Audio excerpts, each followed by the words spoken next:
Hello friends. ये video में हम देखेंगे कि जीएसटी लॉ के अंदर कौन से रिकॉर्ड्स, कौन से डॉक्यूमेंट्स या कौन से अकाउंट्स कितने साल के लिए हमें प्रिजर्व करके रखने पड़ते हैं।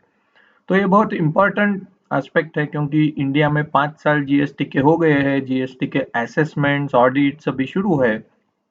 तो आगे जाके आपको कौन से अकाउंट्स रखने हैं, कौन से अकाउंट्स रखने की जरूरत नहीं है, ये सब हम ये पर्टिकुलर वीडियो में देखेंगे। तो जैसा कि आप यहाँ देख रहे हो स्क्रीन पे, every tax payer is required to self assess the taxes. तो जीएसटी में क्या होता है, हर महीना हम जो रिटर्न भरते हैं उसमें हम खुद कैलकुलेशन करते हैं। कोई टैक्स ऑफिसर आके चेक नहीं करता है, हम खुद ही बोलते हैं हमारा इतना सेल हुआ, उसके ऊपर इतना आउटपुट टैक्स है, मेरे पास इतना इनपुट क्रेडिट है, एडजस्ट करने के बाद में नेट इतना ही टैक्स भरूंगा, और हम रिटर्न फाइल करते हैं। तो उसको बोलते हैं कि सेल्फ एसेस और सेल्फ असेसमेंट। तो हमारी जिम्मेदारी होती है कि जब एक्चुअल गवर्नमेंट उसका असेसमेंट करेगा, जीएसटी ऑफिसर आके नोटिस देके आपके रिकॉर्ड्स चेक करेगा, तो कौन से रिकॉर्ड्स, कौन से डॉक्यूमेंट, कौन से अकाउंट्स आपको कितने साल के लिए रखने हैं। तो सेक्शन 35 जो है सीजीएसटी एक्ट का और चैप्टर 8 जो है रूल्स का, उसमें दिया है कि every registered person shall keep and maintain all records at his registered place. तो पहली बात, आपको कहाँ रखने हैं ये रिकॉर्ड? जहां आपकी रजिस्टर्ड प्लेस ऑफ बिजनेस है, और वो रिकॉर्ड आपके प्रिंसिपल प्लेस ऑफ बिजनेस में होने हैं। समझो आपके पास एक ही दुकान है, तो आपके लिए वही रजिस्टर्ड प्लेस है, वही प्रिंसिपल प्लेस ऑफ बिजनेस है। लेकिन मान लो आपके पास 4 ब्रांचेस है। कोई दुकान आपका मुंबई में है, उसकी एक ब्रांच पुणे में है, और एक शोरूम आपकी और कहीं पर्टिकुलर प्लेस में है। तो एक ऐसी जगह होती है जहां आप बोलते हो ये मेरे प्रिंसिपल प्लेस ऑफ बिजनेस है। जैसे हेड ऑफिस होता है, कॉर्पोरेट ऑफिस होता है, रजिस्टर्ड ऑफिस होता है। तो आपको ये रिकॉर्ड वहां रखने हैं। और गोडाउन हो, वेयर हाउस हो, तो गोडाउन और वेयर हाउस में जो जो ट्रांजैक्शन होते हैं, इनकमिंग माल आता है, आउट गोइंग माल निकल जाता है, स्टॉक रिकॉर्ड रहता है, तो वो सब रिस्पेक्टिव वेयर हाउस और गोडाउन वाले लोकेशन में रखना है। तो अभी देखते हैं ये सेक्शन ने क्या नोटिफाई किया है। तो ये सेक्शन ऐसे बोलता है, सेक्शन 35 ऑफ सीजीएसटी एक्ट बोलता है, every registered person shall keep and maintain at his principal place of business as mentioned in the certificate of registration. So this is also a very important part, as mentioned in the certificate of registration. तो आपके registration certificate में वो place mention होना चाहिए। ऐसा ना हो आपने आपके जीएसटी रजिस्ट्रेशन में 4 लोकेशन के एड्रेसेस दिए हैं और बुक्स ऑफ अकाउंट्स आपने 5वें लोकेशन में रखे हैं। तो ऑफिसर पूछेगा ये 5वां लोकेशन आया कहाँ से? आपके रजिस्ट्रेशन सर्टिफिकेट में तो है ही नहीं। तो आपको वो ऑलवेज अपडेट करना है। क्या क्या आपको रिकॉर्ड्स रखने हैं? अगर कोई मैन्युफैक्चरिंग कंपनी है तो प्रोडक्शन और manufacture of goods, inward and outward supply of goods और सर्विसेज, मतलब आपको रॉ मटेरियल भी आता है, आपका फिनिश गुड्स वापस जाता है, कभी सेल्स रिटर्न, परचेस रिटर्न होता है, जॉब वर्कर के पास माल आता जाता रहता है। तो हर एक का इनवर्ड आउटवर्ड का रिकॉर्ड रहना चाहिए। स्टॉक ऑफ गुड्स, आपका स्टॉक स्टेटमेंट होना चाहिए, मंथ एंड का, क्वार्टर एंड का, ईयर एंड का स्टॉक स्टेटमेंट होना चाहिए। इनपुट टैक्स क्रेडिट आपने कितना अवेल किया उसके डिटेल्स चाहिए।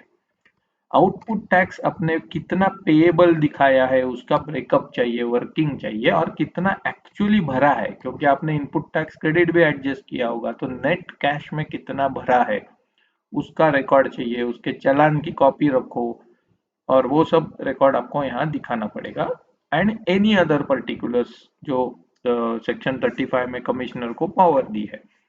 इन एडिशन रूल्स में लिखा हुआ है कि आपको इंपोर्ट और एक्सपोर्ट का भी डेटा रखना है, क्योंकि अगर आपके पास कुछ इंपोर्ट एक्सपोर्ट ट्रांजैक्शंस भी है तो उसका भी आपको रिकॉर्ड रखना है। जैसे इंपोर्ट करने के टाइम आपके पास बिल ऑफ एंट्री होती है, या इंपोर्टेड दैट गुड्स के लिए ओवरसीज वेंडर का इनवॉइस रहता है, अपने बैंक से फॉरेन एक्सचेंज यूज करके पेमेंट दिया होता है उसको, तो वो रिकॉर्ड रखना है। सिमिलरली एक्सपोर्ट के लिए आपने जो माल यहाँ से बेचा है, एक्सपोर्ट किया है, उसका शिपिंग बिल, एयरवे बिल, फिर आपने जो बिल रेज किया उसका लेटर ऑफ क्रेडिट था क्या, और कैसे पैसा आ गया फॉरेन करेंसी में, वो सब रिकॉर्ड रखना है। और यहाँ पे रिवर्स चार्ज वाला है, जहाँ सप्लायर आपका टैक्स नहीं भरता है बट आपको वो भरना पड़ता है अंडर रिवर्स चार्ज। तो जो जो नोटिफाई किया है उसके रिकॉर्ड आपके रखने हैं। और हर हर बार आपको invoice copy, bill of supply, delivery challan, credit note, debit note, receipt के वाउचर, पेमेंट के वाउचर, रिफंड के वाउचर और ई वे बिल, ये सब रूल बोलता है आपको प्रिजर्व करना है। तो इन केस आपके पास मोर देन वन प्लेस है तो आपको कहाँ रखना है ये रिकॉर्ड? हर प्लेस में वो प्लेस का रिस्पेक्टिव रिकॉर्ड होना ही चाहिए, और प्रिंसिपल प्लेस ऑफ बिजनेस में सब रिकॉर्ड होना चाहिए। तो ये आपका डॉक्यूमेंट्स एंड रिकॉर्ड्स के लिए डिस्क्राइब किया है।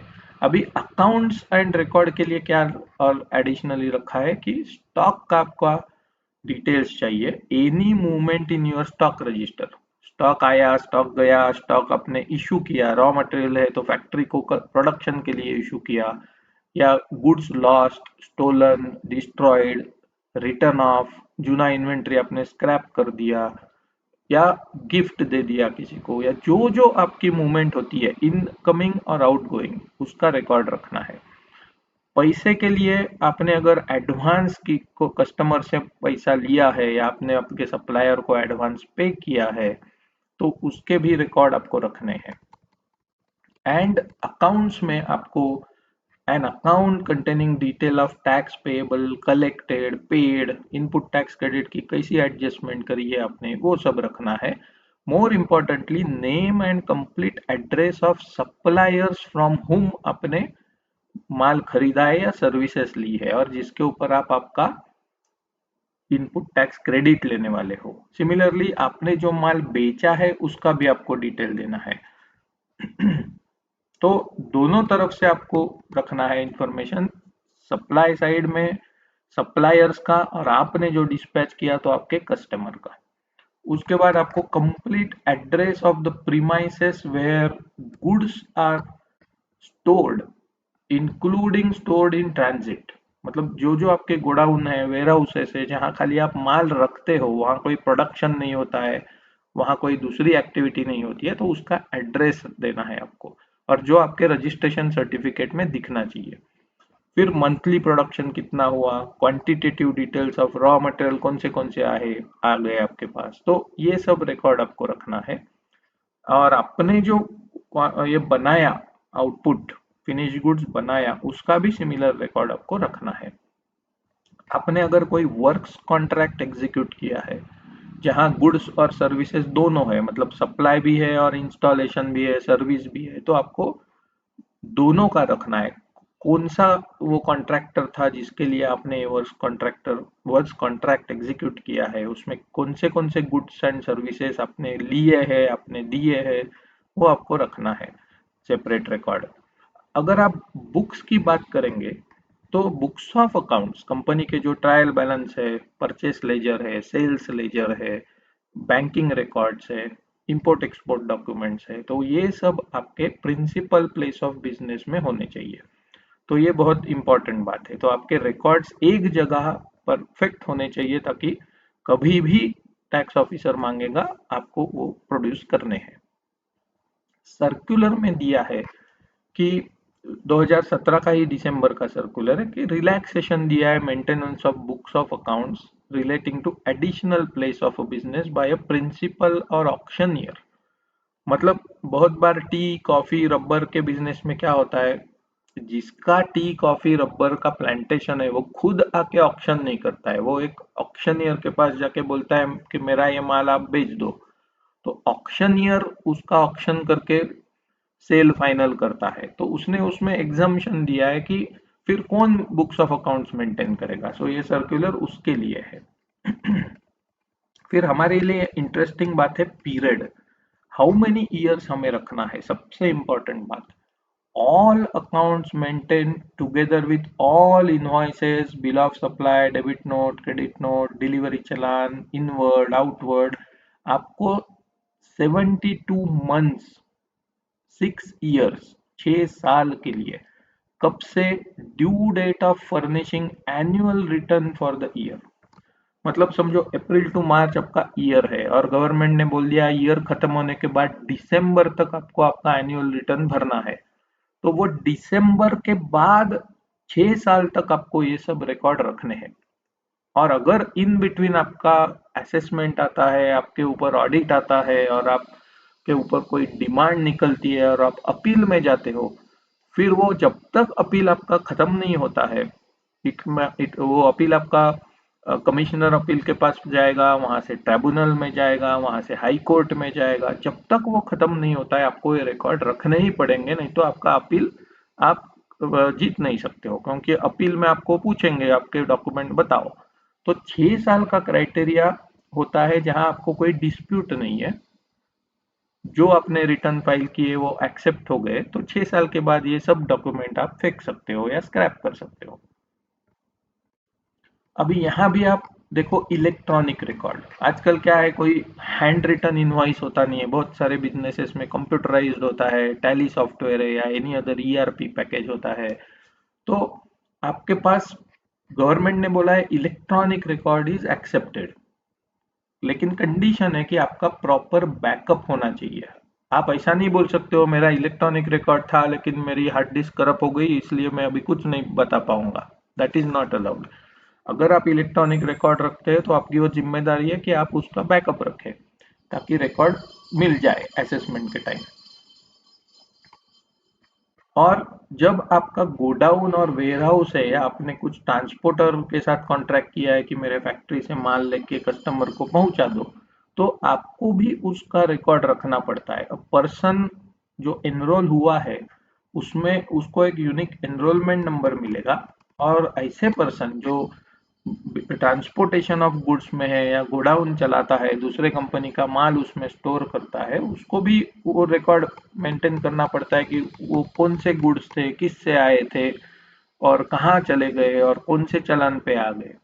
तो इन शॉर्ट क्या है दोस्तों कि सेक्शन 35 ऑफ सीजीएसटी एक्ट में क्लियरली लिखा हुआ है आपको क्या मेंटेन करना है, क्या नहीं करना है। तो अभी कौन से डॉक्यूमेंट आप नहीं मेंटेन किया तो भी चल सकता है। सपोज आपको कोई कस्टमर ने परचेस ऑर्डर दी है और उसके सामने आपने आपका मटेरियल उसको सेल किया है और उसने आपको पैसा भी दे दिया, सब हो गया, तो अभी उसकी परचेस ऑर्डर की कॉपी या आपने उसको कोई कोटेशन दिया होगा वो कॉपी रखने की जरूरत नहीं है।